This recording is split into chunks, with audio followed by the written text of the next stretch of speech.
తెలంగాణలో బడి లేని పంచాయతీ ఉండొద్దన్నారు తెలంగాణ సీఎం రేవంత్ రెడ్డి. హైదరాబాద్ సెక్రటేరియట్లో విద్యాశాఖ రివ్యూలో పాల్గొన్న సీఎం చిన్న గ్రామమైన మారుమూల తండా అయినా తప్పకుండా సర్కార్ బడి ఉండాలని సూచించారు. ఊరిలో స్కూలు లేదని పక్క ఊరికి పట్టణానికి వెళ్లే పరిస్థితి ఉండొద్దన్నారు. స్కూళ్ల సంఖ్య పెంచాలని, దీనికోసం వెంటనే డిఎస్సి నిర్వహించి టీచర్ల రిక్రూట్మెంట్ చేయాలని సూచించారు. ఉపాధ్యాయుల ప్రమోషన్లు, బదిలీల సమస్యలు పరిష్కరించాలన్నారు.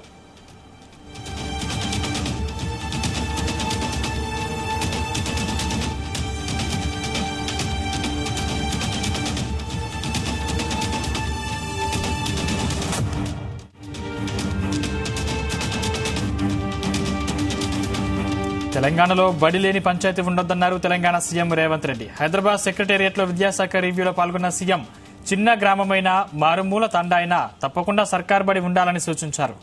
ఊరిలో స్కూలు లేదని పక్క ఊరికి పట్టణానికి వెళ్లే పరిస్థితి ఉండొద్దన్నారు. స్కూళ్ల సంఖ్య పెంచాలని, దీనికోసం వెంటనే డిఎస్సి నిర్వహించి టీచర్ల రిక్రూట్మెంట్ చేయాలని సూచించారు. ఉపాధ్యాయుల ప్రమోషన్లు, బదిలీల సమస్యలు పరిష్కరించాలన్నారు.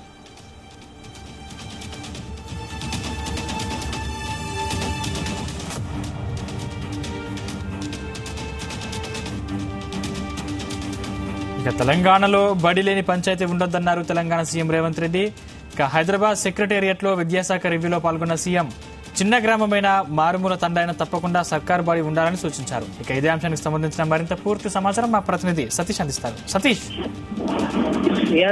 సందీప్, ఈ రోజు సెక్రటేరియట్ లో సీఎం రేవంత్ రెడ్డి విద్యపై సమీక్ష సమావేశం నిర్వహించారు. ఈ సమావేశంలో ఇటు సంబంధించిన అధికారులు కూడా పాల్గొన్నారు. ఇటు ఉన్నత విద్యా మండలితో పాటు హైయర్ ఎడ్యుకేషన్ సంబంధించిన అధికారులంతా కూడా ఒక సమీక్ష సమావేశంలో పాల్గొన్నారు. అయితే ఈ సమీక్ష సమావేశంలో కూడా అధికారులు ఉద్దేశిస్తూ కూడా సీఎం రేవంత్ రెడ్డి కూడా కీలక వ్యాఖ్యలు చేశారు.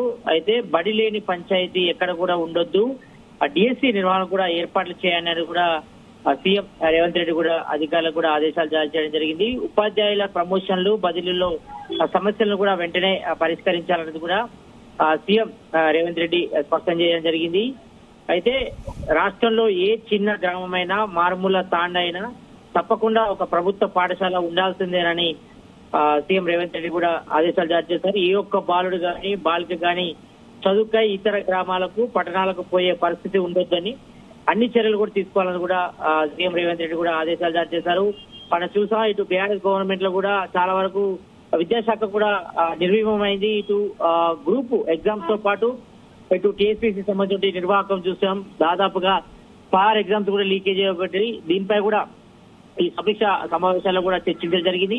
అయితే బీఆర్ఎస్ గవర్నమెంట్ లో ఇటు విద్యా వ్యవస్థ మొత్తం చిన్నాభిన్నమైంది కాబట్టి దీనికి సంబంధించిన తీర్చిదిద్దాలని కూడా సీఎం రేవంత్ రెడ్డి కూడా భావిస్తున్నాడు. ఈ నేపథ్యంలోనే ఇటు ఉన్నత విద్యామండలితో పాటు ఇతర శాఖ అధికారులతో పాటు కూడా సమీక్ష సమావేశం నిర్వహించారు. అయితే విద్యార్థులు లేరనే నెపంతో మూసివేసిన అన్ని పాఠశాలను కూడా మళ్లీ తెరిపించాలని, ఎంత మంది పిల్లలున్నా ప్రభుత్వ పాఠశాలను నడపాల్సిందేనని రేవంత్ రెడ్డి అధికారులకు కూడా ఆదేశించారు. దీనికోసం వెంటనే మెగా డిఎస్సి ద్వారా ఉపాధ్యాయుల భర్తీ చర్యలను కూడా తీసుకోవాలని కూడా సీఎం రేవంత్ రెడ్డి కూడా ఆదేశించారు. అయితే మనం చూసా, గతంలో బీఆర్ఎస్ గవర్నమెంట్ లో ఒక్క డిఎస్సి కూడా వేయలేని పరిస్థితి. ఎందుకంటే 2-3 సార్లు టెట్ పరీక్ష నిర్వహించిన తర్వాత ఆ డిఎస్సి సంబంధించిన నోటిఫికేషన్ కూడా ఇచ్చారు. తర్వాత కూడా రద్దు చేసిన పరిస్థితి కాబట్టి వెంటనే మెగా డిఎస్సి ద్వారా ఉపాధ్యాయుల భర్తీకి చర్యలు కూడా తీసుకోవాలని కూడా రేవంత్ రెడ్డి ఆదేశించారు. రాష్ట్రంలో ఉన్న ఉపాధ్యాయులను భర్తీ చేయడానికి ఇటు డిఎస్సి నిర్వహించేందుకు తగిన చర్యలు తీసుకోవాలని కూడా ఆదేశాలకు ఆదేశించారు. అయితే మన ఊరు మన బడి కార్యక్రమంలో జరిగిన పురోగతి పనులు కూడా సమీక్షించారు. ఈ కార్యక్రమంలో ఇంకా మిగిలిపోయిన పనులంటూ కూడా పూర్తి చేసి రాష్ట్రంలోని అన్ని పాఠశాలను కూడా ఉత్తమ పాఠశాలలుగా తీర్చిదిద్దాలన్నారు. ఉపాధ్యాయుల ప్రమోషన్లు, బదిలీలో ఉన్న అవాంతరాలపై దృష్టి సారించాలని కూడా సీఎం రేవంత్ రెడ్డి కూడా ఆదేశించారు. అయితే బదిలీల అంశంలో ఉన్న వారంతాలను, అభ్యంతరాలను కూడా అధిగమించడానికి ఉపాధ్యాయ సంఘాల ప్రతినిధులతో చర్చలు జరపాలని, ప్రత్యామ్నాయ మార్గాలు కూడా అన్వేషించాలని కూడా సూచించారు. ఇటు విద్యాలయాలకు విద్యుత్ బిల్లులకు సంబంధించి కేటగిరీ మార్పులకు తీసుకోవాల్సిన చర్యల గురించి అధికారులకు ముఖ్యమంత్రి రేవంత్ రెడ్డి కూడా పలు సూచనలు కూడా చేశారు. అయితే విద్యాలయాలకు ఇటు వ్యాపార, పారిశ్రామిక కేటగిరీ కింద బిల్లులు కూడా వసూలు చేయడంపై తగిన ప్రత్యామ్నాయ మార్గాలను కూడా అన్వేషించాలని కూడా ఈ సమావేశంలో అధికారులు కూడా ఆదేశించారు. అయితే పాఠశాలలో స్వీపర్లు, మరోవైపు ఇటు పారిశుద్ధ్య కార్మికులను ఏర్పాటు చేయడానికి ఉన్న మార్గాల గురించి అధికారులను తగిన ఆదేశాలు కూడా జారీ చేయాలని కూడా సూచించారు. ఇక ఉమ్మడి జిల్లాకు స్కిల్ యూనివర్సిటీ, అలాగే రాష్ట్రంలోని 10 ఉమ్మడి జిల్లాల్లో స్కిల్ యూనివర్సిటీల ఏర్పాటు చేస్తున్నట్టుగా రాష్ట్ర ముఖ్యమంత్రి సీఎం రేవంత్ రెడ్డి కూడా ప్రకటించాడు. నేడు డాక్టర్ బిఆర్ అంబేద్కర్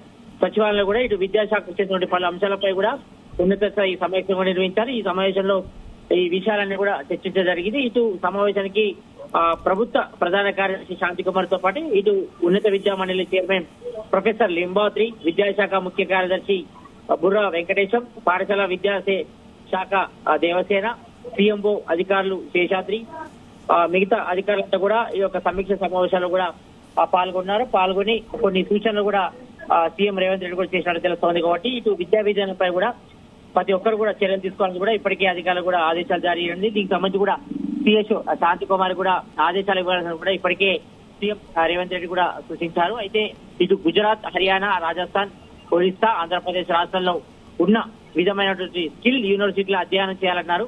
అక్కడికి వెళ్లి అక్కడ సంబంధించిన స్కిల్ యూనివర్సిటీలను కూడా అధ్యయనం చేసి దీనికి సంబంధించిన వివరాలు కూడా తెలపాలని కూడా అధికారులు కూడా సూచించారు. ఇక కొడంగల్ నియోజకవర్గంతో పాటు 9 జిల్లాల్లో కూడా ఈ స్కిల్ యూనివర్సిటీలు కూడా ఏర్పాటు చేయాలని కూడా అధికారులు కూడా ఆదేశించారు. ఇందుకు గాను విద్యాశాఖ, ఇటు పరిశ్రమ శాఖ, కార్మిక శాఖల కార్యదర్శులు కూడా ప్రత్యేక కమిటీ వేసి తగిన ప్రతిపాదన కూడా సమర్పించాలని కూడా ఇటు సిఎస్ శాంతి కుమార్ కూడా ఆదేశాలు జారీ చేశారు. Sandeep. Right, thank you Satish.